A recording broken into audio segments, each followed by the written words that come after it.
May bigla na lang siyang pinalipad ng mabangis na captain dahil nais niya sanang kausapin si Captain Yummy. Pero magulo ang squad members ni Yummy kaya kinuha niya na lang sila Locke Noel at Asta. Giit ni Captain Merleona na sinusundo na niya ang tatlo sapagkat nakapasa sila sa Royal Knights exam. Dagdag pa ni Merleona na 4 na miyembro ng Black Bulls ang nakapasok sa Royal Knights kaya todo papansin si Magna subalit giit ng babae na hindi siya ang tinutukoy niya.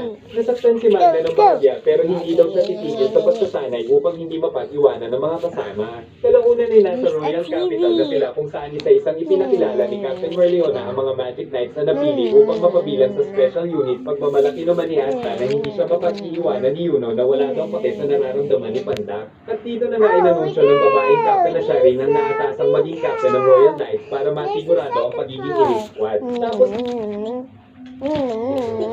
Nino, sapat pa toothpaste mo? Bye! Sapat ba talaga toothpaste mo? Ay, sapat ang regular toothpaste sa Milo. Gumamit ng Sensodyne, ang dentist recommended toothpaste para sa Milo. May 99 na Sensodyne.